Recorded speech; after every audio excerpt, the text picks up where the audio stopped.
नमस्कार दोस्तों, स्वागत है आप सबका मेरे इस YouTube चैनल में। दोस्तों, आपको सेवरी की जीवनी कथा सुना रहे हैं।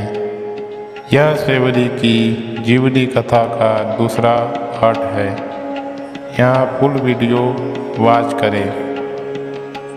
इससे पहला पार्ट भी जो नहीं देखे हों, आप मेरे चैनल में नए हैं तो मेरे चैनल को सब्सक्राइब करें और पहला पार्ट भी देख लें।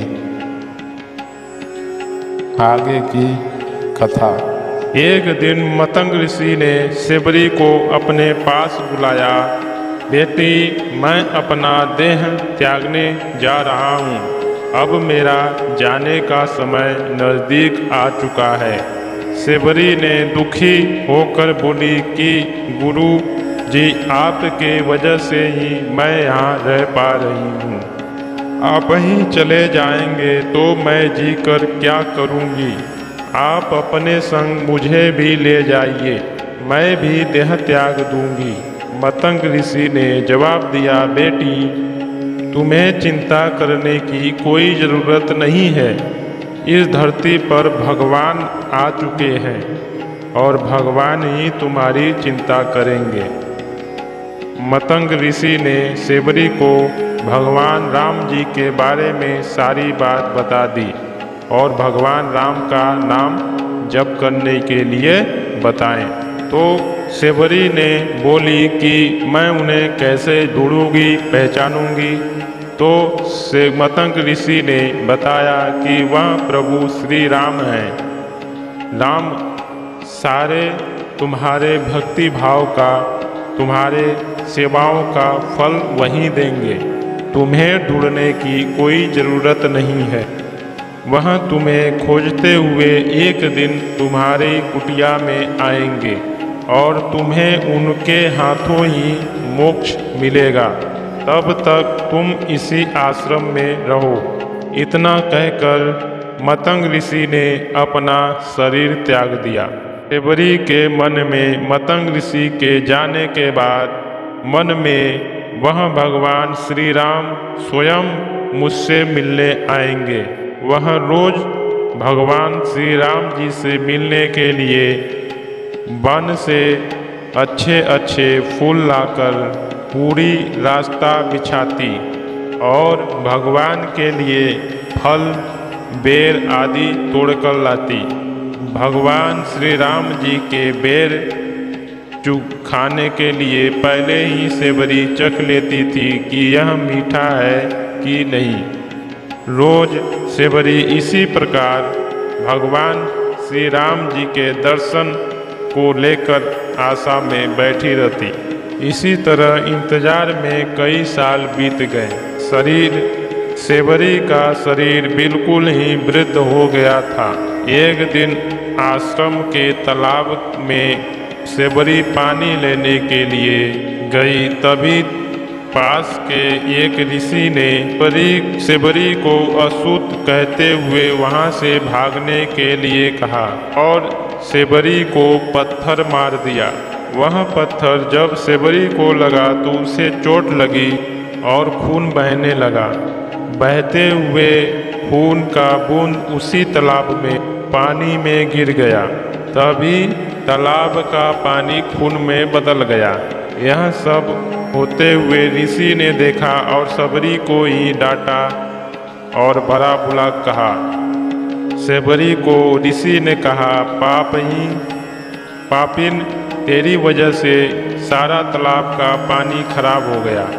रोज ऋषि वहीं पर आकर तालाब को साफ करने के लिए कई प्रकार की विद्याओं का प्रयोग करते। कई सारे जतन करने के बाद कुछ भी नहीं हुआ। फिर उन्होंने कई गंगा जल के पवित्र नदियों का जल लाकर उस तालाब में डाला, फिर भी तालाब का पानी साफ नहीं हुआ। कई सालों के तालाब को साफ करने के बावजूद भी तालाब साफ नहीं हुआ। तो ऋषियों ने थक कर सब कुछ छोड़ दिया। इस घटना के कई सालों बाद भगवान श्री राम जी माता सीता के हरण के बाद उन्हें ढूंढते हुए उसी तालाब के पास पहुँचे। ऋषि मुनियों ने उन्हें पहचान लिया कि यह श्री राम है, यही इस तालाब को साफ करेंगे। ऋषि मुनियों ने तालाब में श्री राम जी के पैर डालने के लिए कहा, लेकिन पानी जैसा का तैसा ही था। तब भगवान श्री रामचंद्र जी ने ऋषियों से पूछा कि यह तालाब का पानी कैसे लाल हो गया। तो वह घटना सारी ऋषि मुनियों ने बताई। पत्थर मारने वाली और भी सारी उसके साथ जो घटना की गई थी सारी बात बताए। वह ऋषियों ने भगवान श्री राम जी से भी यही बोला कि वह पापी है, नीची जात की है, वह कुलक्षणी है। यह बात भगवान श्री रामचंद्र से वह ऋषियों ने बोला। उसी समय भगवान श्री रामचंद्र जी ने बोला कि यह सब आप लोगों के खराब वचनों की वजह से हुआ है। सेबरी को इस तरह से वचन बोल के आप लोगों ने उसे नहीं बल्कि भगवान के दिल को घायल किए हो। इसीलिए भगवान के घायल होने का कारण ही यह तालाब का रक्त है, पानी है। भगवान श्री रामचंद्र जी बोलते हैं कि मैं सेबरी से मिलना चाहता हूँ। तब तक सेबरी उसी तालाब के पास पहुँच जाती है। इस तरह सेबरी के पैर से एक ठोकर लगती है और सेबरी के पैरों का धूल उसी तालाब में जाकर गिर जाती है।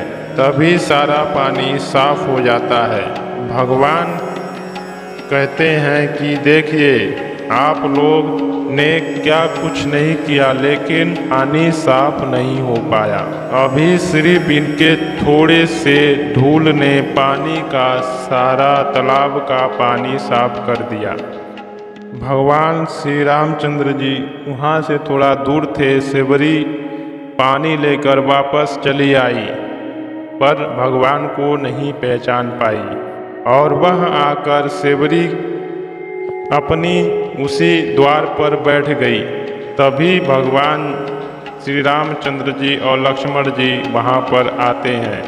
तो सेबरी यह देखती है कि कोई ऋषि महर्षि या कोई आकर घुस रहा है, परंतु जब वह देखती है तो कोई और ही था और जाने कुछ न कुछ बोल दी थी। तो वह जब पूछी कि आप कौन, तो भगवान जी बोले मैं श्री राम जी और यह मेरा छोटा भाई लक्ष्मण।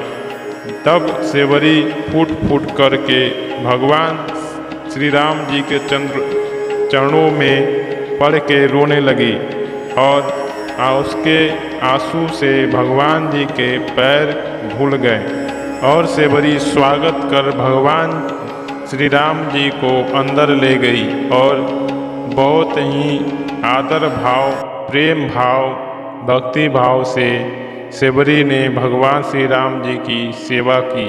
सेबरी ने वही बैल जो चीख चीख करके रखी थी भगवान जी को लाकर देती है और भगवान श्री रामचंद्र जी उन बेरों को उन्हीं प्रेम भाव से खाना शुरू किया। लक्ष्मण जी मुंह बनाते हुए बोला, भैया यह बेर तो जूठे हैं, इन्हें आप कैसे खा सकते हैं। भगवान जी ने जवाब दिया, लक्ष्मण यह जूठे नहीं हैं, बल्कि यह प्रेम भाव का अमृत का मीठे बैर हैं। इतना कहकर भगवान श्री रामचंद्र जी उन बेरों को खाने लगे। भगवान जी खा पी कर जब वहाँ से निकलने लगे तो भगवान ने सेबरी से बोला कि तुम मुझसे जो चाहो वह वरदान मांग सकती हो। सेबरी ने कहा, मैं अपने गुरु मतंग ऋषि के कहने पर आज तक आपका इंतजार करती रही। अब आप मुझे मोक्ष प्रदान कीजिए। भक्ति प्रदान कीजिए। तब भगवान श्री रामचंद्र जी से तब सेवरी बोलती है कि आपके साथ ही मैं चलूँगी, अब मेरा यहाँ पर रहने का कोई भी ज़रूरत नहीं है। तो भगवान श्री रामचंद्र जी ने बोला कि हे माता, तुम मेरे साथ कहाँ भटकोगी? मैं तो इस जंगल से जंगल कहाँ कहाँ भटकता रहूँगा आपको लेकर।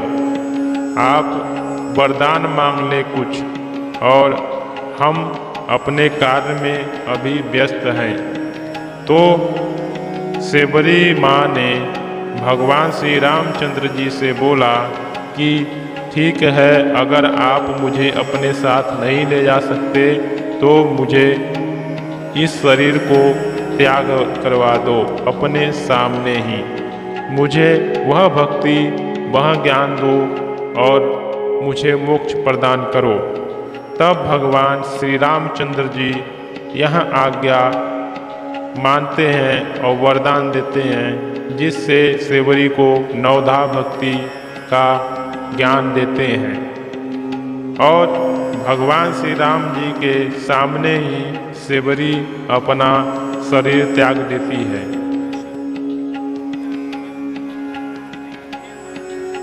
और भगवान श्री रामचंद्र जी ने सेवरी का अपने हाथों से अंतिम संस्कार किया और सेवरी का दाह संस्कार करने के बाद भगवान श्री रामचंद्र जी फिर आगे माता सीता की खोज में आगे चल पड़े।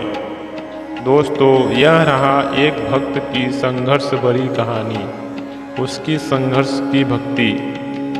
ये वीडियो अच्छी लगी हो तो मेरे इस चैनल को सब्सक्राइब करें, लाइक करें। मिलते हैं दूसरी वीडियो में, तब तक के लिए जय श्री कृष्णा, जय श्री राधे।